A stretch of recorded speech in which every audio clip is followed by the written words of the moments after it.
दोस्तों, the question is explain allotment of land by Bhumi Prabandhak Samiti. Also state the order of preference to be followed by Bhumi Prabandhak Samiti while admitting any person is bhumidar with non-transferable right or an asami.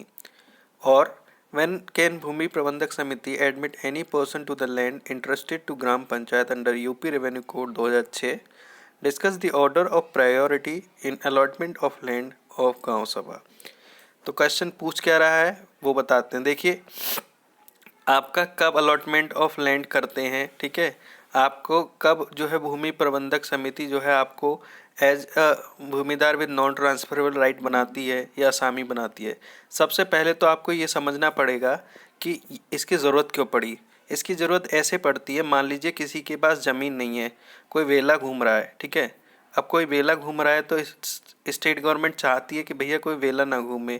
कोई या landless labourer है, कोई श्रमिक है जिसके पास ज़मीन नहीं है, या कोई आर्म फोर्सेस से रिटायर्ड पर्सन है उसके पास ज़मीन नहीं है, या कोई विधवा रह गई है उनके पास ज़मीन नहीं है अपने जीवन यापन करने के लिए.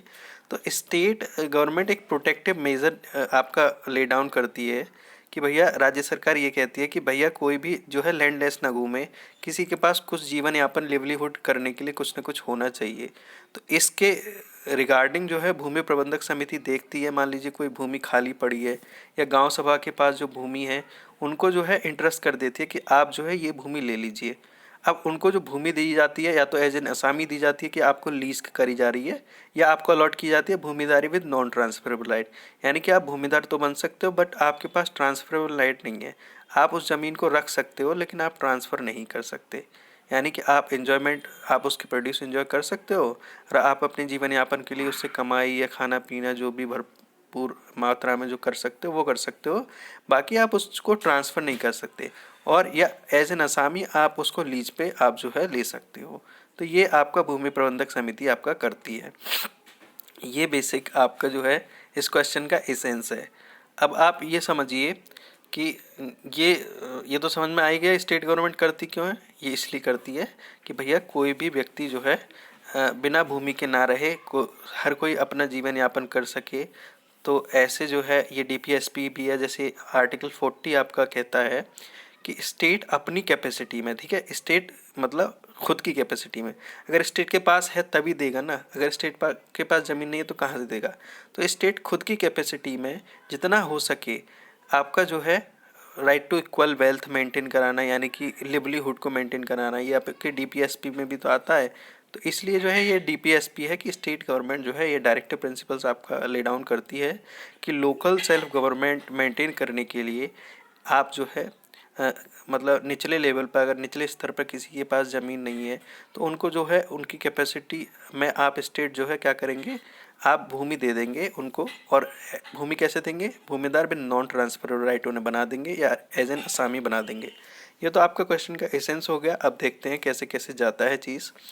तो राज्य सरकार के पास पावर है कि वो इंटरेस्ट कर सकती है लैंड ग्राम पंचायत, जैसे कि हम सेक्शन 59 में देख चुके हैं.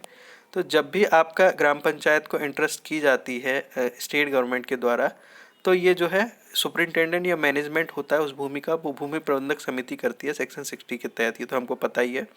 उसके बाद जो भूमि प्रबंधक समिति है उसके पास ये राइट होता है कि वो किसी को लीज पे दे सकती है, या किसी भी पर्सन को जो है आप जो है लैंड इंटरेस्ट कर सकते हो. जो आपने ग्राम पंचायत वाली जो ज़मीन है वो आप किसी व्यक्ति को दे सकते हो, या तो लीज पे या उसको एज ए भूमिदार बना सकते हो. तो जो भूमिदार जो आपका एडमिशन है भूमि प्रबंधक समिति के द्वारा, तो उसे हम अलॉटमेंट कहते हैं. जनरल सेंस में उसे क्या कहते हैं, हम अलॉटमेंट कहते हैं. यानी कि भूमि प्रबंधक समिति ने किसी व्यक्ति को लैंड आपका अलॉट कर दी है, ठीक है, ये आपका हो गया. अब admission of person by Bhumi Prabandhak समिति, तो ये आपका 125 में दे रखा है. ये कहता है कि भूमि प्रबंधक समिति अपने स्वविवेक पे, 125 क्या कहता है, द भूमि प्रबंधक समिति में with the previous approval of SDO. यानी कि आपका जो है एसडीओ से आप अप्रूवल लेंगे. पहले भूमि प्रबंधक समिति किससे, एसडीओ से अप्रूवल लेगी कि हम जो है इन्हें जो है इस व्यक्ति को जो है हम क्या कहते हैं एडमिट करना चाह रहे हैं. अब एडमिट दो तरीके से कर सकते हैं, भूमिदार विद नॉन ट्रांसफरेबल राइट, ठीक है, और किस भूमि पर, जो कि भूमि आपकी सेक्शन 59 में दे रखी है, other than land specified in section 77. कौन सी भूमि, जो कि सेक्शन 77 में नहीं है.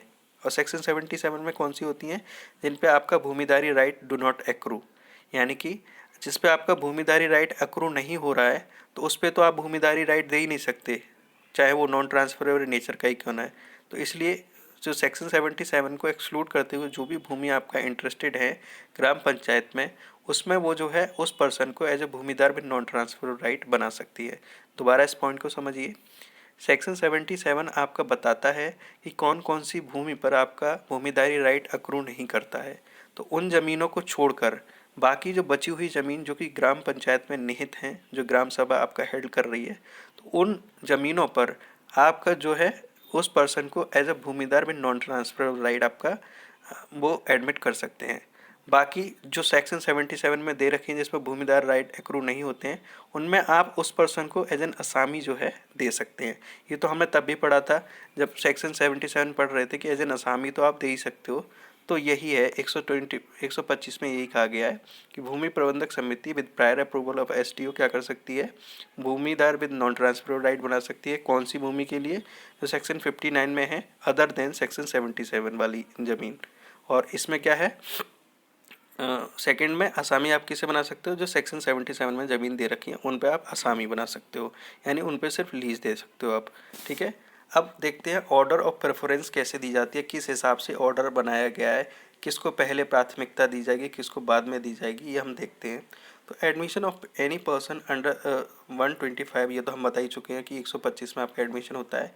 और इसका जो ऑर्डर दे रखा है वो आपका 126 ऑफ द कोड में दे रखा है। अब देखते हैं कि भूमि प्रबंधक समिति किस ऑर्डर में आपका जो है एडमिट करती है। तो हम 126 के देखते हैं क्या क्या क्लॉजेज हैं। नंबर क्लॉज 1 है आपका, जो भी आपके लैंडलेस विडो है, यानी कि जो भी आपकी जिनके पास, जो विधवा जिनके पास ज़मीन नहीं है, या कोई भी सन, या कोई भी आपका अनमैरिड डॉटर, अविवाहित पुत्री है किसकी, जो कि क्या कहते हैं, कोई भी आर्म्ड फोर्सेस का आपका बंदा है, जो कि आपका जो है फ़ौज में काम कर रहा था, अब फ़ौज में काम करते वक्त जो है अपनी लाइफ को उसने जो है लॉस कर दिया, यानी शहीद हो गया। तो उसकी जो विधवा है जिनके पास ज़मीन नहीं है, कोई जो पुत्र है या अनमैरिड डॉटर है जिनके पास ज़मीन नहीं है, तो उस केस में क्या करेगी भूमि प्रबंधक समिति, वो क्या करेगी, उन्हें जो है आपका ज़मीन उन्हें एडमिट कर लेगी as a bhumidar with non transferable right or as an asami. ठीक है, लेकिन वो आर्म फोर्सेस ऑफ यूनियन का बंदा किस में होना चाहिए, गांव सभा का मेंबर होना चाहिए। अब सेकंड है आपका, कोई भी लैंडलेस पर्सन, यानी कि कोई भी ऐसा व्यक्ति जिसके पास ज़मीन नहीं है, वो ग्राम सभा में रह रहा है। ठीक है, जो कि क्या कहते हैं, मतलब पूरी तरह से डिसेबल हो गया है, जब वो क्या कहते हैं आर्म फोर्सेस में काम कर रहा था, यानी कि एज ए सिपाही अगर आप काम कर रहे थे आर्म फोर्सेस में और आप जो है होली डिसेबल हो गए हो, पूरी तरह से विकलांग हो गए हो, तो उस केस में जो है, और आप लैंडलेस भी हो और उस गांव सभा में रह रहे हो, तो इस केस में भूमि प्रबंधक समिति आपको जो है लैंड अलॉट कर देगी। थर्ड जो कैटेगरी है उसमें है आपका लैंडलेस एग्रीकल्चरल लेबरर, आप कृषि श्रमिक हो जिनके पास आपकी ज़मीन नहीं है और आप उस गांव सभा में रहते हो। ठीक है, या फिर आप जो है शेड्यूल कास्ट शेड्यूल ट्राइब से बिलोंग करते हो, या आप ओबीसी से बिलोंग करते हो, या आप जनरल कैटेगरी से भी बिलोंग करते हो, लेकिन you are below poverty line. अब बिलो पॉवर्टी लाइन के लिए आपका कुछ कैटेगरी वो दे रखी होती हैं, किस किस क्राइटेरिया पे आपका बिलो पॉवर्टी लाइन का सर्टिफिकेट बनता है, जो कि आपका स्टेट गवर्नमेंट डिटरमिन करती है। तो चौथे जो तीसरे नंबर पे आपका कौन आ गया, लैंडलेस एग्रीकल्चर लेबर, जिसके पास ज़मीन नहीं है, वो ग्राम सभा में रहता है, जो कि schedule caste schedule tribe OBC या कोई भी जनरल कास्ट का जो कि बिलो पॉवर्टी लाइन से है। ठीक है, तो उसमें को आप तीसरे नंबर पे आप दे सकते हो। चौथे नंबर पे कौन सा है, any other landless agriculture labourer residing in Gram Sabha. इन लोगों के अलावा, मान लो schedule caste schedule tribe OBC ये नहीं आ रहे हैं, उसके अलावा भी कोई भी लैंडलेस एग्रीकल्चर लेबरर, यानी कि कोई भी जनरल का है, मान लो जनरल कास्ट का है और वो बिलो पॉवर्टी लाइन नहीं है, तो फोर्थ कैटेगरी में वो मान लीजिए कोई भी अदर लैंडलेस एग्रीकल्चर लेबरर है, तो उसको जो है उसको भी आप जो है चौथे नंबर पे दे सकते हैं।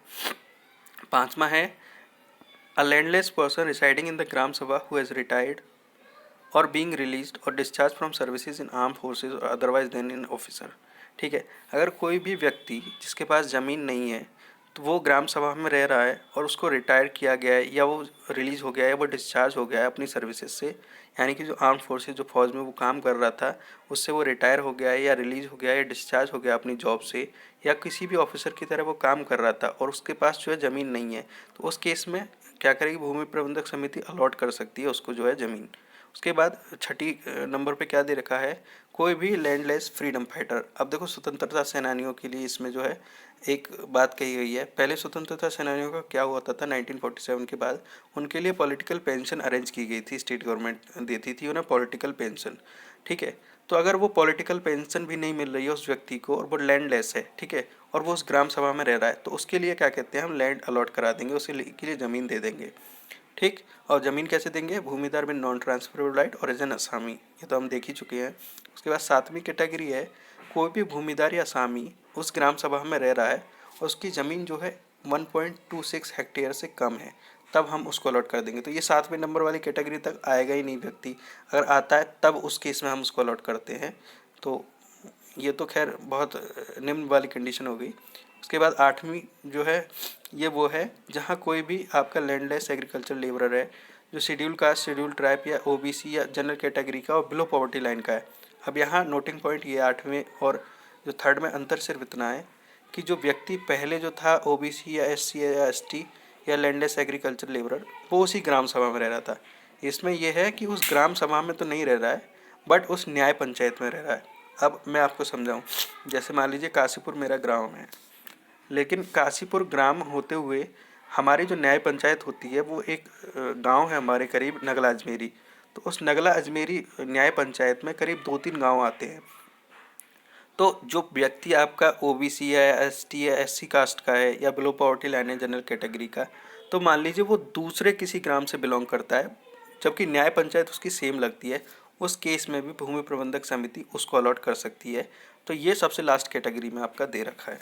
उसके बाद 126 क्लॉज 2 ये कहती है कि जब हम सबसेक्शन 1 में लैंड अलॉट कर रहे हैं, ठीक है, तो मान लीजिए कोई भी भूमिदार है जिसका 1.26 हेक्टेयर से कम थी, अगर मान लीजिए उसको हम ज़मीन देते हैं और उसकी एग्रीगेट जो है मिला के जो है 1.26 से आपका एक्सीड कर जाती है, तो उस केस में हम उसको देंगे नहीं ज़मीन, ठीक है। यानी कि वो जो है आपका या तो पहले उससे 1.26 से एग्रीगेट होनी चाहिए, अगर नहीं है और हम देते हैं तो 1.26 हेक्टेयर से आपको एक्सीड नहीं करनी चाहिए। और प्रेफरेंस किसको दी जाएगी, सबसे पहले आपको विधवा को दी जाएगी, उसके बाद फिजिकली डिसेबल्ड पर्सन को दी जाएगी, जो भौतिक रूप से आपका विकलांग पर्सन है उसको।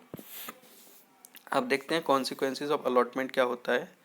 127 में आपके अलॉटमेंट के कॉन्सिक्वेंसेज दे रखे हैं। अब देखो आपको समझ में आना चाहिए कि अलॉटमेंट के कॉन्सिक्वेंसेज क्या हो सकते हैं। देखिए, जब आपने किसी लैंड को आपने अलॉट किया किसी भी व्यक्ति को, तो उस व्यक्ति के साथ आपका वो जो है लैंड के साथ जो भी चीज़ है, आपका ट्री है, मान लो पेड़ है, कुआं है या कोई भी इम्प्रूवमेंट उस लैंड पे है, तो वो भी उस व्यक्ति में निहित हो जाएगा, उस व्यक्ति के साथ अलॉट हो जाएगा। तो यही इसमें कहा गया है, यही कॉन्सिक्वेंसेज है कि कोई भी ट्री या कोई भी इम्प्रूवमेंट, ठीक है, आपका या कोई भी आपका बैल है या कोई भी इम्प्रूवमेंट है उस लैंड पे, तो वो उसके साथ चला जाता है, यानी उस व्यक्ति के साथ आपका चला जाता है, उसको अलॉट हो जाता है। तो हम पढ़ते हैं अभी, where any land is allotted to a person in accordance with section 125 and 26, any tree or other improvement exist on such land then unless the contrary intention appear, यानी कि अगर आपकी कोई दूसरी इंटेंशन नहीं है तो क्या होगा, सच ट्री और improvement shall also be deemed to be allotted. तो ये क्या माना जाएगा कि वो जो ट्री है या इम्प्रूवमेंट है वो भी आपका जो है उस पर्सन के साथ जो है अलॉट कर दिया गया अलॉन्ग विद द लैंड, उस भूमि के साथ, ठीक है, उस भूमि के साथ वो ट्री और अलॉट वो इम्प्रूवमेंट भी आपको अलॉट हो जाता है। अब इसमें क्या है, द अलॉटी, यानी अलॉटी कौन है, जिस पर्सन को आपने जो है ज़मीन अलॉट की है वो होता है आपका अलॉटी। तो allottee shell hold the land so allotted, तो अलॉटी क्या करेगा उस लैंड को जो होल्ड कर रहा है अलॉटेड वाली land, on such term and condition as may be prescribed, however if the allottee is married man and his wife is allowed alive, तो she has to be a co-allottee of equal share in the land so allotted. Simple बात है, इसमें right to equality आपका article 14 को आप mention कर सकते हो इसके साथ। इसका मतलब ये है समानता के अधिकार की बात की गई है। अगर कोई भी व्यक्ति जिसको हम लैंड अलॉट कर रहे हैं तो उसको टर्म एंड कंडीशन माननी पड़ेंगी, जिस टर्म एंड कंडीशन पे आपने लैंड अलॉट की है। उसके साथ साथ अगर वो मैरिड मैन है, अगर वो विवाहित पुरुष है, तो उसकी महिला जो उसकी पत्नी है उसको भी आपका जो है समान अधिकार माना जाएगा और वो भी जो है को अलॉटी की तरह ट्रीट की जाएंगी, ठीक है, उस भूमि में। तो ये आपका जो है ये कॉन्सिक्वेंसेज ऑफ अलॉटमेंट हो गया। उसके बाद cancellation of allotment and lease, ठीक है। आप कैंसिलेशन देख लेते हैं, कैंसिलेशन कौन करता है। तो इसमें जो है कलेक्टर को अथॉरिटी दी गई है कि कलेक्टर या तो खुद के मोशन पे या कोई भी एप्लीकेशन जो पर्सन एग्रीव्ड है उसके मोशन पे, ठीक है, आप जो है कलेक्टर क्या करेंगे, इंक्वायरी करेंगे पहले तो जो अलॉटमेंट मेड किया गया है, ठीक है। इंक्वायरी करने के बाद वो देखेंगे, सेटिस्फाई हो जाएंगे कि हाँ वाकई में ये जो आपका जो है एग्री पर्सन सही कह रहा है या फिर जो भी उसके मोशन पे वो सही बात है, तो वो क्या करेंगे कि आप वो देखेंगे कि भैया जो आपका अलॉटमेंट मेड आउट किया था वो किसी भी प्रोविज़न ऑफ द कोड के कंट्रावेंशन में उसके विरुद्ध है, या कोई भी पहला इनेक्टमेंट जो इस कोड से पहले कोई भी इनेक्टमेंट था उसके विरुद्ध है, या कोई भी रूल के अंतर कोई भी रूल के विरुद्ध है। यानी तीन चीज़, या तो कंट्रावेंशन ऑफ कोड के विरुद्ध, या कोई भी इनेक्टमेंट जो इस कोड से पहले था उसके विरुद्ध, या किसी भी रूल के विरुद्ध है वो अलॉटमेंट, तो उस केस में उसको जो है कैंसिल कर देगा अपने स्वविवेक पे। उसमें भी डिस्क्रिशन है, उनको लगता है तब करेंगे और संतुष्ट होने के बाद करेंगे आफ्टर इंक्वायरी, ठीक है। वो अलॉटमेंट को कैंसिल कर सकते हैं या लीज को कैंसिल कर सकते हैं, ठीक। उसके बाद एक एप्लीकेशन में be moved in case of allotment और लीज ऑफ लैंड, ठीक है, मेड बिफोर और after the commencement of code within the 5 years from the date of such allotment और लीज। इसमें सिंपल बात ये कही गई है कि आपका लिमिटेशन पीरियड जो है आपका 5 साल का है। 5 साल के अंतर्गत ही आप जो है कैंसिलेशन का एप्लीकेशन दे सकते हो। तो इसमें लिमिटेशन पीरियड की बात कही गई है, सिर्फ 5 साल आपका जो है लिमिटेशन पीरियड बताया गया है।